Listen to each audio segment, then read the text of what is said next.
esta oportunidade. Recebamos o servo do Senhor. Cumprimentos e irmãos com a paz do nosso Senhor Jesus Cristo. Uma alegria estar aqui juntamente com os irmãos reunidos, na igreja, para adorar e dizer o nome que está acima de todo nome, que é o nome de Jesus. A Bíblia diz que desde que Jesus ele foi assunto aos céus, a igreja ela se reúne no primeiro dia da semana para celebrar a vitória de Cristo sobre a morte. Vemos em Atos, capítulo 20, a partir do verso 7, e Lucas, ele narra que estávamos nós, ou seja, ele estava ali, estávamos nós, no primeiro dia da semana, no dia do Senhor, reunidos para partir do pão. Paulo era o pregador. Nós vemos em Apocalipse 1:10, João diz que estava ali no dia do Senhor e recebi revelações. Então, nós vemos que a igreja, ela vem já há milênios se reunindo no primeiro dia da semana, que para nós no calendário é o dia de domingo, e é uma alegria estar aqui juntamente com os irmãos. Eu agradeço do pastor Davi, Paulo Costa, intermediou a nossa chegada a conhecer esta igreja, agradecer ao pastor Eliezer pela oportunidade. Eu lembro do senhor, na época era adolescente lá na cidade de Jacarezinho, eu ia lá, o pastor Valdemar, que teve ali por um período cobrindo ali, exercendo ali o pastoreio na cidade de Jacarezinho. Aí tinha umas campanhas de quarta-feira que coordenava lá, funcionário do pessoal, e eu participei de algumas dessas campanhas. Então é uma alegria de Deus estar aqui juntamente com a igreja. Gostaria que os irmãos abrissem a palavra de Deus no Evangelho de João, capítulo 5. Esse é o texto que fundamentará a exposição dessa noite. O Evangelho de João, número 5. Foi passado que este mês, ou a igreja tem trabalhado com o tema de restituição. Então, nós, pela inspiração de Deus, nos direcionamos a esse texto. Eu quero compartilhar com a igreja essa noite. Diz assim a Escritura: passadas essas coisas, havia uma festa dos judeus e Jesus subiu para Jerusalém. Ora, existe ali junto à porta das ovelhas um tanque chamado em hebraico Betesda, o qual tem 5 pavilhões. Nestes jazia uma multidão de cegos, enfermos, coxos, paralíticos. Verso 4, preste atenção: esperando que se movesse a água. Porquanto um anjo descia, de certo tempo, agitando-a, e o primeiro que se entrava no tanque, uma vez agitada a água, sarava de qualquer doença que tivesse. Fechou aspas. Estava ali um homem enfermo, 38 anos. Jesus, vendo-o deitado e sabendo que estava ali assim há muito tempo, perguntou-lhe: queres ser curado? Respondeu-lhe o enfermo: Senhor, não tenho ninguém que me põe no tanque quando a água é agitada, pois enquanto eu vou, desce outro antes de mim. E então lhe disse Jesus: levanta-te, toma o teu leito e anda. Imediatamente o homem se viu curado e, tomando o leito, pôs-se a andar. E aquele dia era sábado. Por isso disseram os judeus ao que fora curado: hoje é sábado e não te é lícito carregar o leito. Ao que ele lhe respondeu: o mesmo que me curou disse: toma o teu leito e anda. Perguntaram-lhe eles: quem é o homem que te disse: toma o teu leito e anda? Mas o que fora curado não sabia quem era, porque Jesus havia se retirado por haver muita gente naquele lugar. Mais tarde, Jesus o encontrou no templo e lhe disse: olha, que já estás curado. Não peques mais, para que coisa pior não suceda. O homem retirou-se e disse aos judeus que fora Jesus quem o havia curado. E os judeus perseguiam Jesus porque fazia essas coisas no sábado. Mas ele lhes disse: meu pai trabalha até agora e eu trabalho também. Por isso, pois, os judeus ainda mais procuravam matá-lo, porque não somente violava o sábado, mas também dizia que Deus era seu próprio pai, fazendo-se igual a Deus. Até aqui o texto das Escrituras. Se nós observarmos aqui, João está apresentando um dos milagres de Jesus. E se nós pegarmos para estudar, nós vamos ver que João está escrevendo este evangelho, essa história sobre a vida e obra de Jesus, para pessoas que viviam na Ásia, especificamente na cidade de Éfeso. Então, essas pessoas eram cristãos que acreditavam em Jesus, mas que eram procedentes de um mundo gentil, e isso explica o porquê de muitas notas explicativas que esse evangelista ele apresenta aqui neste evangelho. Ele apresenta costumes da época, ele apresenta situações específicas que os judeus viviam ali. A preocupação dele é situar aqueles leitores a Palestina, como que era a Palestina, como que funcionava a cultura do povo judeu. E o que é mais interessante é que este evangelho em especial é escrito por alguém que é uma testemunha viva. Ele diz no capítulo 19, verso 35, aquele que viu, testificou e dá testemunho a respeito dessas coisas das quais escreveu. Ele acrescenta depois no capítulo 21, verso 24. E o objetivo de João com este evangelho ele deixa muito expresso no capítulo 20, no verso 30 e 31, ele diz que Jesus, ele fez sinais, mas ele diz assim: esses porém foram registrados para que creiais que Jesus é o Filho de Deus, e para que crendo vocês tenham vida por intermédio do seu nome, ou seja, pelo nome de Jesus. Esse é o objetivo, que por intermédio dos sinais que Jesus manifestou, as pessoas acreditam que Ele é o Messias, é o Filho de Deus, e consequentemente recebam a vida que Jesus nos concede por intermédio do seu nome, mediante a fé. Nós vemos que João, ele vai aqui dentro deste evangelho narrar apenas 7 milagres. Ele escreve apenas 7 milagres de Jesus. E, diferentemente dos outros evangelistas que escrevem inúmeros outros milagres, ele se atentou a escrever apenas esses 7. E nesses 7, João, ele dá uma ênfase especial a algumas situações, que é a humanidade de Jesus e a divindade de Jesus. João está escrevendo aqui esse evangelho aproximadamente mais de 40 anos depois que esses fatos aconteceram, e ele está escrevendo aqui para combater uma heresia que surgiu na sua época, chamada de gnosticismo, que pregava que Jesus não era 100% humano, mas que ele era como se fosse um telão, um ET, algo nesse sentido, mas que ele não era humano, ele era um extraterrestre, algo parecido com isso.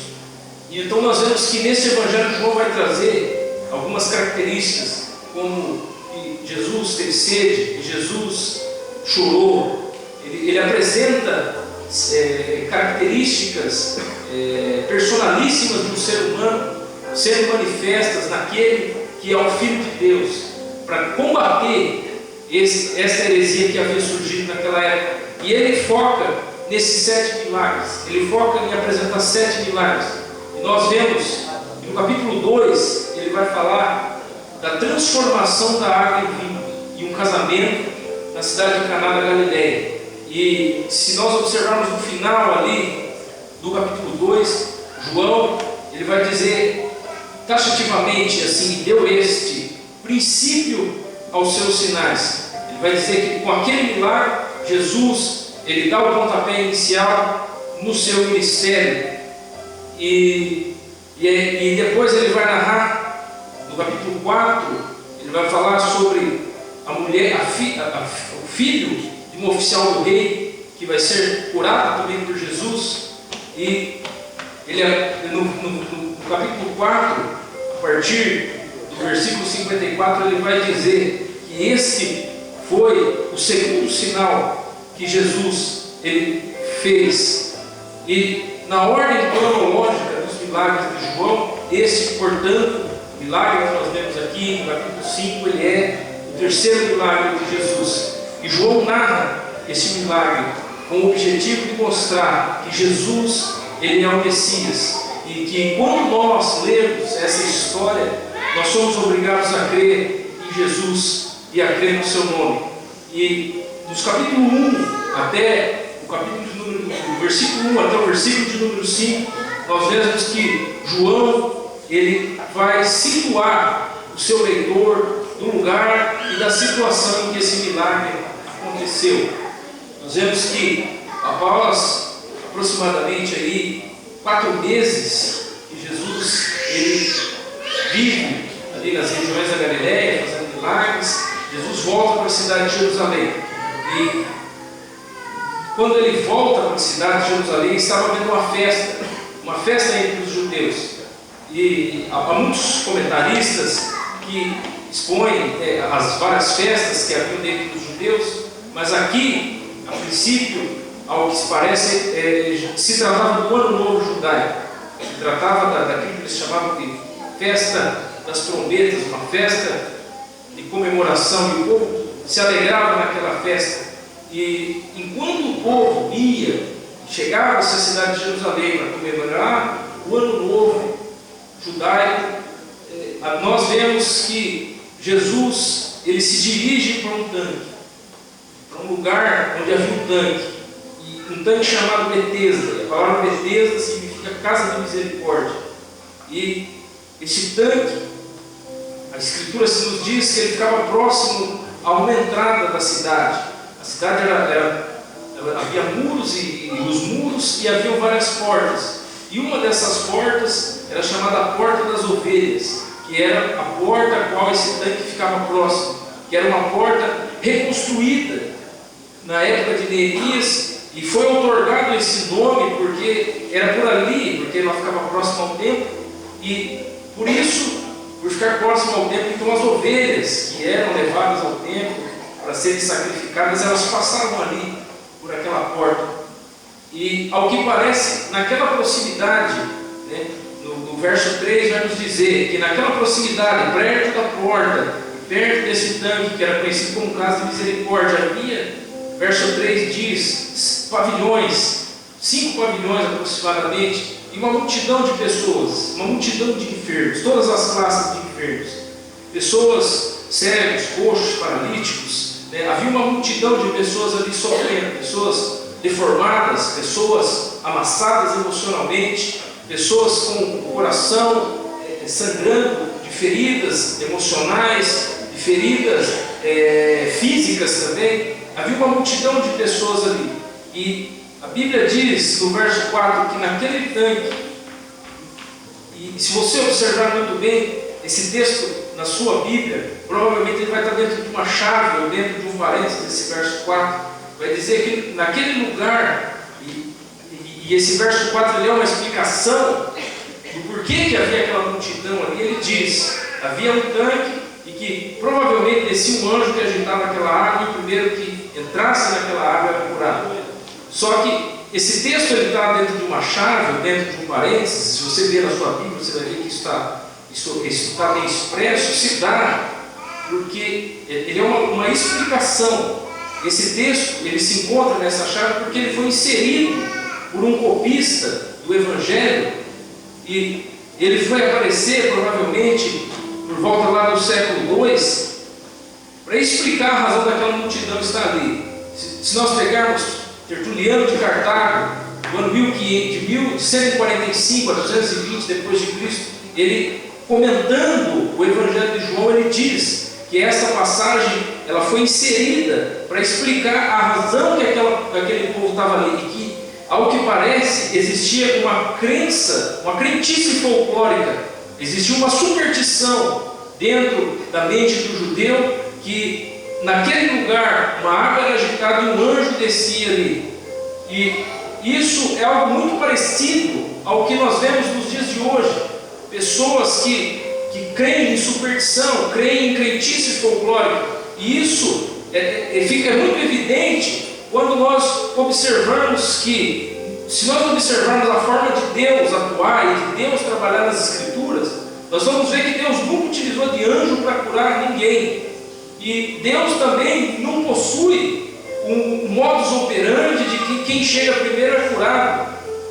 A Escritura ela não demonstra que Deus trabalha com esse sistema de fila. Quem chega primeiro é curado, e anjo trazendo cura para as pessoas. E esse texto ele está ali para demonstrar isso. E o verso 5, ele continua o contexto, fala que havia uma multidão em 5 pavilhões, que aquelas pessoas elas acreditavam que aquela água era movida por um anjo, e que se a pessoa entrasse naquele lugar, ela poderia ser curada, assim como muitas pessoas creem que podem ser curadas indo a Bandeirantes, indo a Aparecida, indo a não sei aonde. E aqui nós vemos que dentro desse contexto estava ali um homem. Quer dizer que no meio entre aquela multidão de homens inválidos havia um homem que ele atraiu a atenção de Jesus, mais do que outros. E o que me chama a atenção é que o texto revela que esse homem não era um paralítico de nascença. Tratava-se de um homem enfermo há 38 anos. E isso também não significa que esse homem estava ali há todo esse tempo, mas diz que ele estava enfermo há 38 anos. Também não esclarece, o texto também não nos esclarece qual era a doença. Evidentemente era algum tipo de aleijão, de paralisia que aquele homem sofreu, que o impedia de exercer destreza, robustez física, de ir até aquela água, ou de ir a determinados lugares sem precisar da ajuda de ninguém. E esse homem, ele possuía um leito, uma espécie de manta grossa, um pano, no qual ele vivia sobre aquele pano, e quando necessário ele se cobria com aquele pano para não passar frio. E no meio daquela multidão de pessoas havia esse homem. E os versos 6 e 7 do capítulo 5 demonstram que Jesus ele vai ter um contato com esse homem. É interessante que ninguém ia naquele lugar, porque aquele lugar era um lugar de miséria, era um lugar de doenças, era um lugar em que as pessoas não queriam estar. Mas Jesus ele foi. E o verso 6 diz que Jesus vendo deitado, aquele homem, Jesus sabendo de antemão que aquele homem vivia assim há muito tempo, Jesus lhe perguntou: tu queres ser curado? Jesus distinguiu aquele homem do meio daquela multidão. Não foi ele quem viu Jesus, não foi ele quem foi atrás de Jesus, mas foi Jesus quem viu ele. E Jesus, quando viu, Jesus sabia de tudo. Jesus sabia da vida daquele homem, Jesus sabia do passado daquele homem, Jesus sabia da condição daquele homem, e Jesus sabia também o futuro daquele homem. Jesus viu a causa máxima que levou aquele homem a estar naquela situação. Jesus sabia que aquilo era consequências de pecados que ele viveu na vida dele. O versículo 14 diz isso, que aquele homem viveu aquilo por consequências de pecados que ele praticou durante a sua vida. Jesus viu que aquele homem estava colhendo o que ele havia plantado. Jesus viu uma triste história de pecado na vida daquele homem.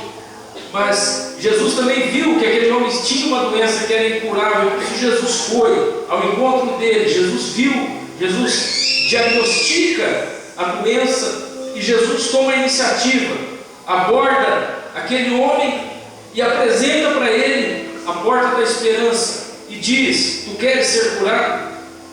E o que me chama a atenção é a resposta que esse homem dá.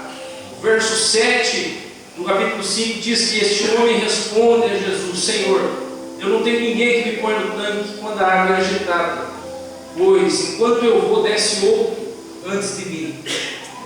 O que é interessante é que esse homem não responde a pergunta de Jesus. Jesus fez uma pergunta para ele: tu queres ser curado? Ele tinha que responder: sim, Senhor, quero ser curado. Ou não quero ser curado. Mas esse homem, ele responde o que? Senhor, não tem ninguém que me põe no tanque quando essa água é agitada.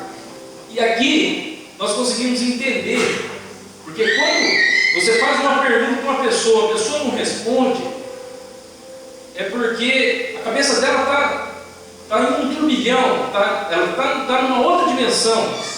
E esse homem revela isso com essa resposta. Jesus fez uma pergunta e ele, na resposta, ele revela que ele tinha uma ferida emocional dentro do seu coração. Primeiro, ele reclama que ele está abandonado. Ele fala: eu não tenho ninguém. Eu não tenho ninguém. A segunda coisa, ele revela a esperança dele. Ele diz que eu quero que me jogue no tanque quando essa água é agitada. A terceira coisa, esse homem ele queixa das pessoas. Ele diz: quando eu me aproximo, o outro vai e pula no meu lugar. Esse homem, ele estava com uma doença física, mas muito mais do que isso, esse homem ele tinha um problema espiritual. Esse homem era um homem enfermo espiritualmente.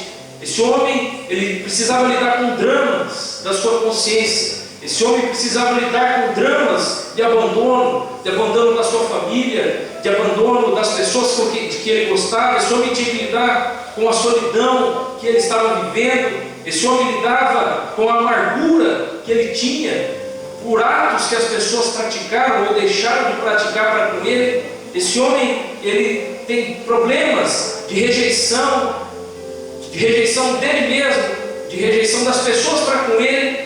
E ele chega, Jesus pergunta: tu queres ser curado? Ele diz: Senhor, não há ninguém. Aquele homem não está apenas preso a uma cama, ele está preso ao seu passado, ele está preso à sua consciência, ele está preso às suas memórias amargas, ele está preso à culpa que habita dentro dele, dentro do coração dele. Nós vemos que esse homem, ele revela 3 frustrações, 3 decepções. Esse homem, ele revela ao dar essa resposta para Jesus. A primeira é que nós vemos que nós podemos entender e crer que esse homem, em primeiro lugar, esse homem era decepcionado com Deus, porque ele acreditava que Deus curava por intermédio daquele tanque, e por ele se ver impossibilitado de chegar até lá, ele atribuía injustiça a Deus. Só que Deus não tinha nada a ver com aquele tanque, Deus não tinha nada a ver com aquele evento. Aquilo era uma crendice, aquilo foi uma construção idealizada por homens, da mente humana, algo folclórico, uma crendice, uma superstição. E esse homem acreditava que Deus estava fazendo aquilo, só que Deus não tinha nada a ver com aquilo, e ele era decepcionado com Deus. Esse homem era decepcionado, em segundo lugar, com as pessoas, com a família que abandonou ele há 38 anos, com pessoas que viam ele padecer, com as pessoas que não auxiliavam ele e levavam até o tanque quando essas águas eram agitadas. E em terceiro e por último, e não menos importante, esse homem, ele era um homem decepcionado consigo mesmo, por ser incapaz de se achegar até aquele tanque, onde ele acreditava que ele receberia algo de Deus, que na verdade não era nada da parte de Deus. Homem que criou falsas expectativas em algo que Deus não tinha nada a ver, e pior, passou a presumir que Deus era injusto, e vive numa constante vitimização, apontando a culpa nas pessoas que não ajudavam na família, e outras pessoas, nele, na incapacidade dele de resolver os determinados problemas que ele tem na vida.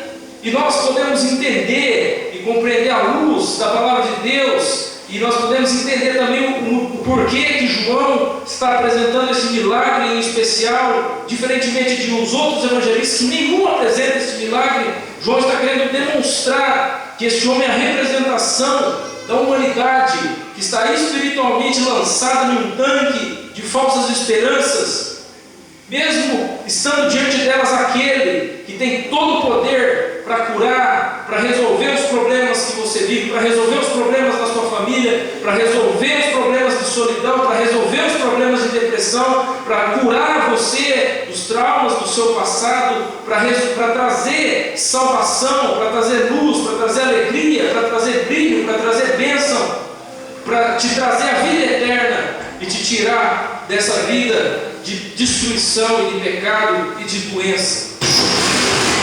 Mesmo estando diante dele,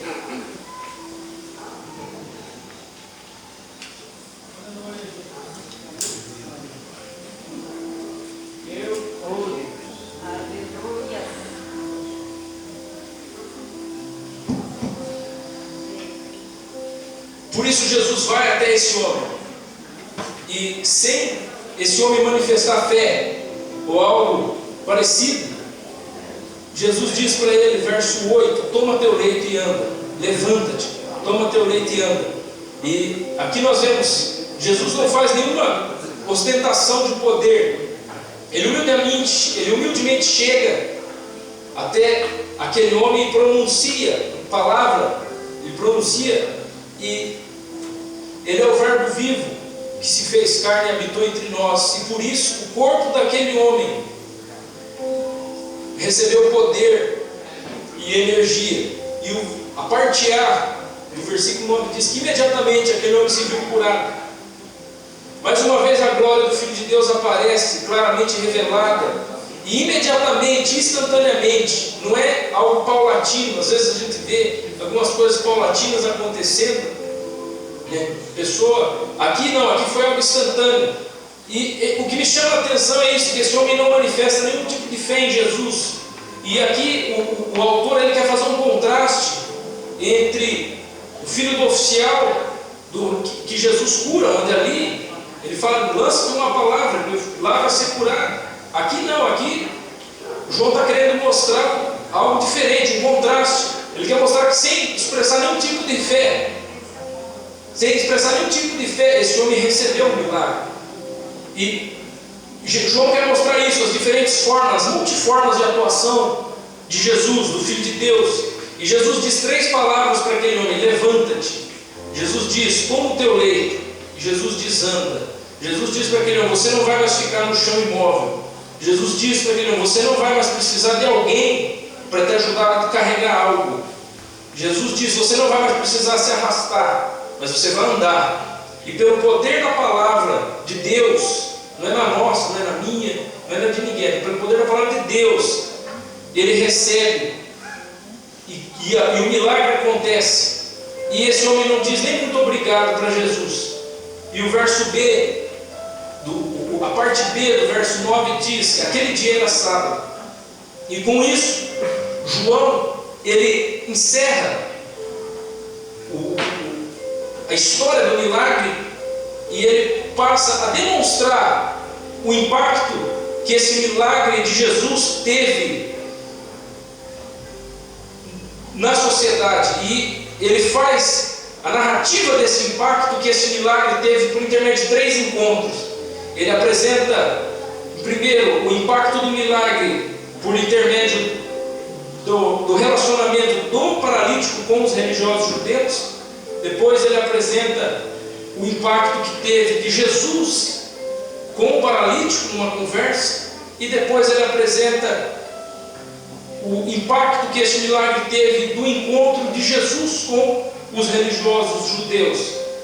E o verso 10 inicia esse primeiro impacto que o milagre teve por intermédio desse primeiro encontro, que é de Jesus, dos paralíticos com esse judeu. O verso 10 inicia assim, dizendo que por isso disseram os judeus ao que fora curado, hoje é sábado e não te é lícito carregar o leito.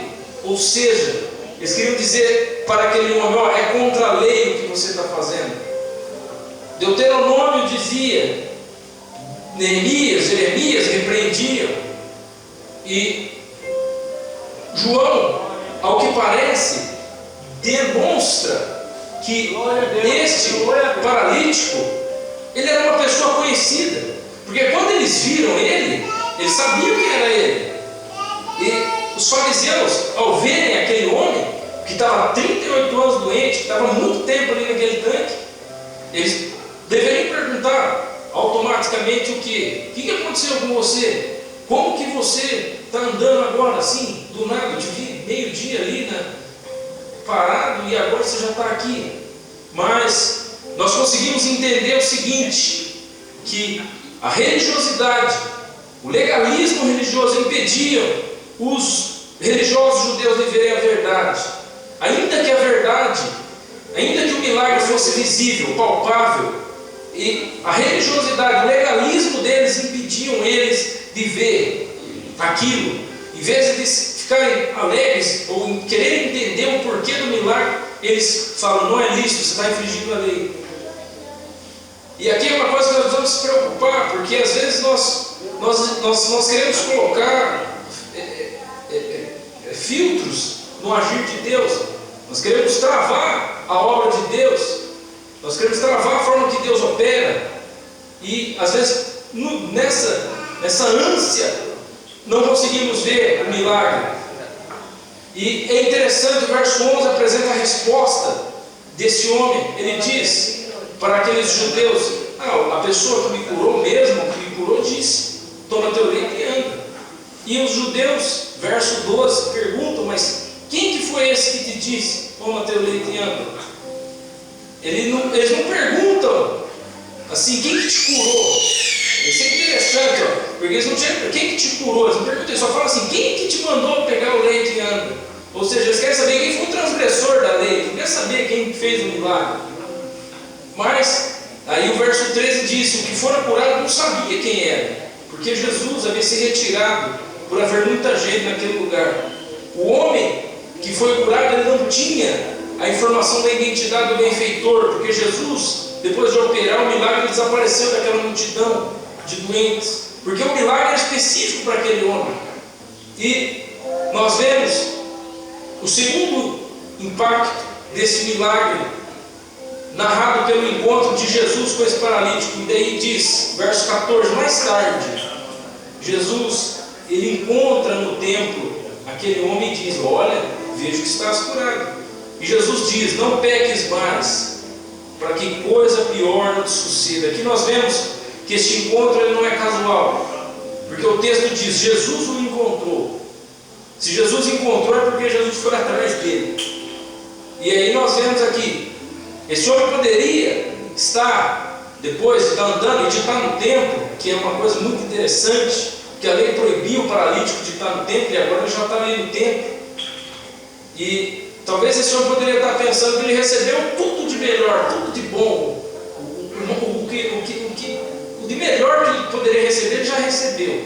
Mas Jesus chega, encontra ele, Jesus foi atrás dele, encontrou ele e disse: não peques mais, olha que eu vejo que está curado. Ou seja, Jesus diz: olha, tu estás curado. Ou seja, Deus te deu uma nova chance, Deus te restaurou, Deus te deu um recomeço, Deus está te dando uma nova oportunidade. Só que Jesus o adverte: não peques mais.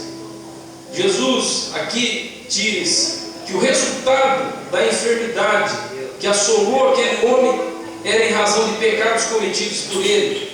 Isso não significa, e aqui é interessante ressaltar, que toda doença que nós vivemos, ela é consequência de pecado que nós praticamos. Nós vemos que há relatos na Escritura do cego de nascença, que nasceu com aquela enfermidade para a glória de Deus.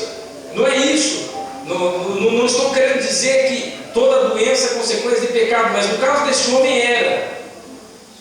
E Jesus disse isso para ele: não peques mais. E Jesus disse isso: não peques mais, para que coisa pior não te suceda. Ou seja, Jesus prega para esse homem e diz para ele: há algo infinitamente pior do que a enfermidade que te assolou há 38 anos.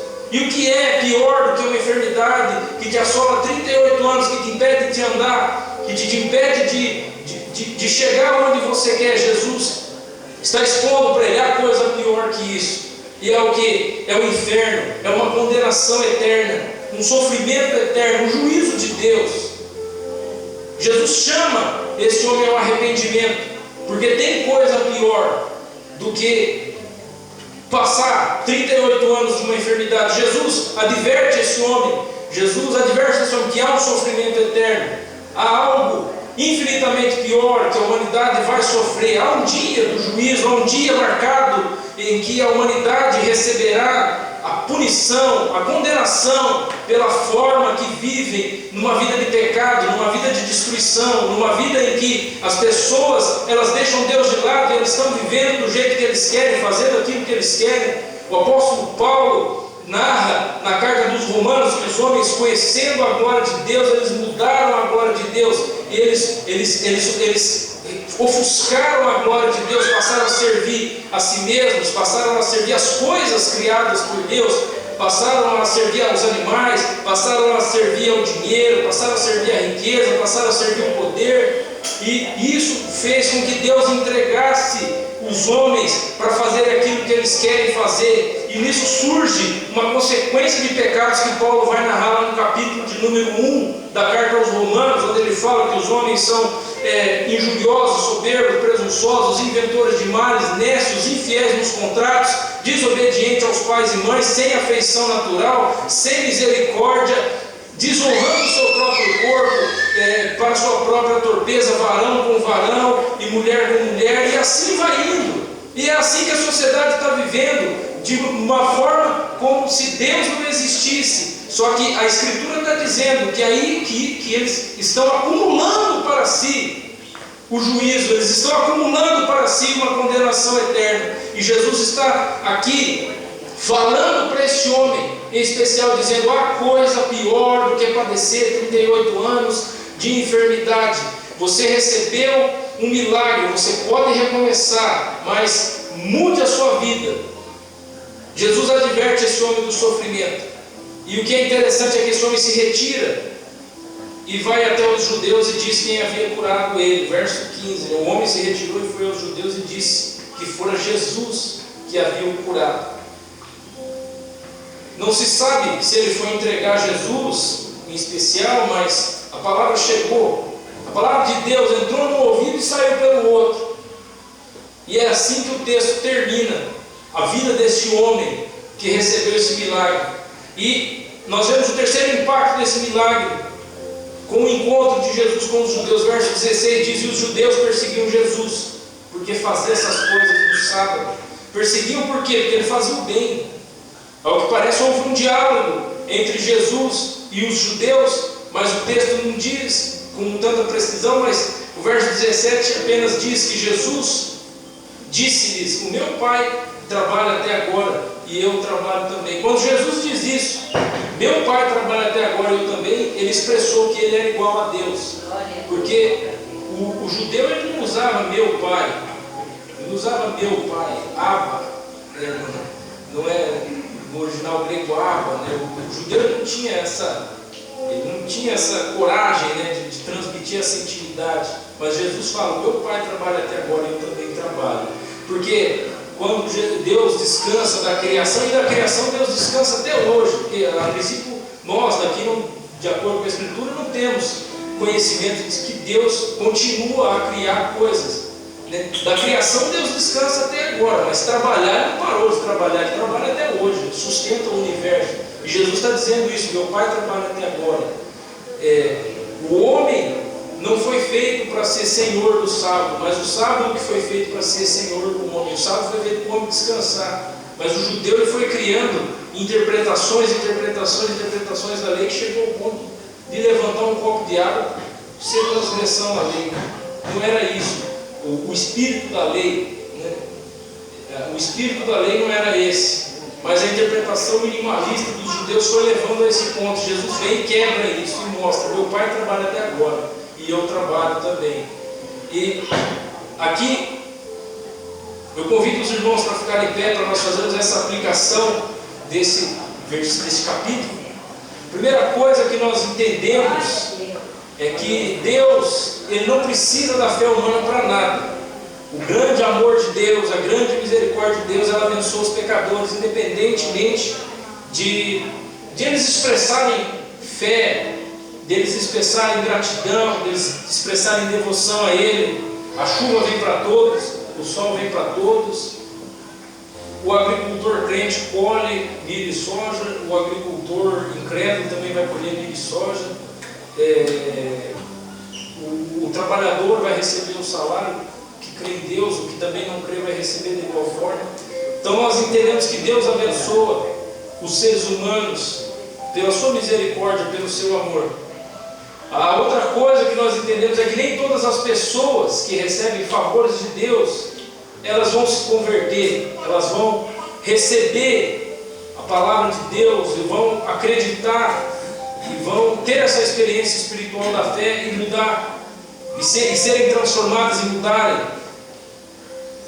A terceira coisa que nós vemos é que aquele homem que estava ali naquele tanque há muito tempo, ele é uma representação da humanidade, cega, coxa, enferma espiritualmente, que não tem condições de resolver os problemas do pecado, que não tem condições de resolver os problemas, e fica também atribuindo a Deus injustiça, a coisas que Deus não tem nada a ver, coisas que Deus não tem relação nenhuma, como esse homem atribui injustiça a Deus, por ele estar ali todo aquele tempo no tanque e não conseguir ir lá e receber aquele milagre. Nós vemos também que a humanidade ela está em volta desse poço, como esse homem estava em volta desse poço, de falsas esperanças, acreditando em superstições, mas mesmo assim continuam vivendo no pecado, vivendo nessa situação deplorável, nessa situação impagável do ponto de vista humano. Só Deus que pode pagar o nosso pecado. E vivem a lamentar as misérias do egoísmo dos outros, da indiferença, da apatia, da inércia que as pessoas têm para conosco, e atribuem a Deus a razão de estarem vivendo da forma que estão vivendo. A religiosidade, esse é o oitavo ponto, ela nos impede ela impede a humanidade de ver a manifestação do Filho de Deus. Ela impede de ver a glória de Deus, a glória manifesta por intermédio do Filho de Deus. A nova coisa que nós podemos entender nesse dia memorável, dia da ceia do Senhor, o dia que nós rememoramos a morte e a ressurreição de Jesus, é de que Jesus ele vem ao nosso encontro. E Jesus ele vem ao seu encontro essa noite. E a semelhança do que ele fez com este homem, ele pergunta: tu queres ser salvo? Tu queres mudar de vida? Tu queres viver algo novo da parte de Deus? E ele te chama ao arrependimento essa noite. Não sei se tem só pessoas que já servem a Deus aqui em espírito e em verdade ou não, mas essa é a palavra, é tempo de restituição, é tempo de restauração. Talvez seja o tempo de você repensar a sua vida, repensar a forma que você tem vivido, repensar se você tem de fato entregue a tua vida de maneira inteiramente a Deus, servindo a Ele. Porque muitas pessoas creem que Jesus é Salvador. Você chega na rua, vai ali no bar e pergunta: você crê que Jesus? Não, Jesus salva. Tiago diz isso: crês tu em Deus?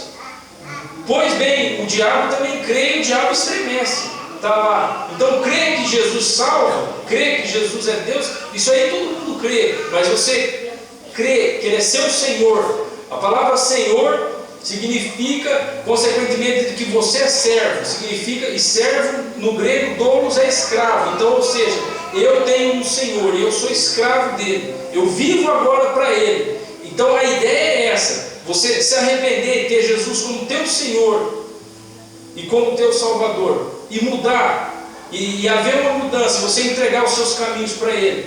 Você pode ter certeza que a tua vida vai mudar. As coisas que estão dando errado, elas vão começar a se acertar. Aquilo que é impossível para você, aquilo que é impossível para a sociedade, para Deus é possível, porque para Ele não tem impossível.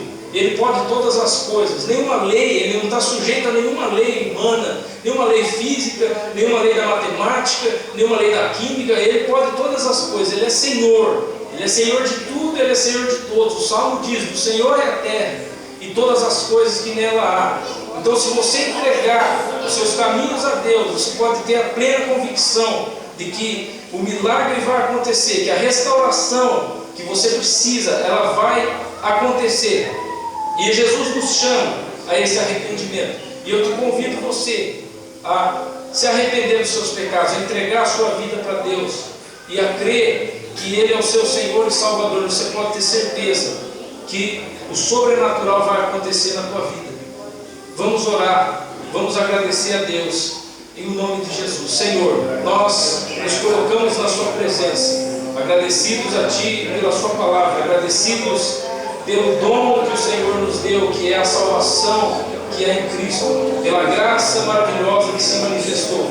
Que o Senhor venha abençoar este povo desta igreja da Assembleia de Deus Madureira, na cidade de Cornélio Procópio, estado do Paraná. Que o seu Espírito Santo esteja visitando a cada um que está aqui nesse lugar. Que o Senhor venha derramar o seu poder, da sua unção, da sua glória, da sua graça. Que as pessoas que entraram aqui neste lugar hoje, eles venham sair de uma maneira diferente, que eles venham sair impactados pelo poder que há na sua palavra, porque eu não tenho poder nenhum, e nenhum de nós tem poder, mas é o Senhor que tem todo o poder, é o seu Espírito Santo que tem poder, e o Senhor tem a liberdade, e que cada coração que está aqui venha ser impactado, que cada coração que está aqui venha receber aquilo que precisa, venham se curvar diante de Ti, venham se arrepender dos seus pecados, venham confiar inteiramente em Ti, sabendo que é do Senhor que vem o auxílio,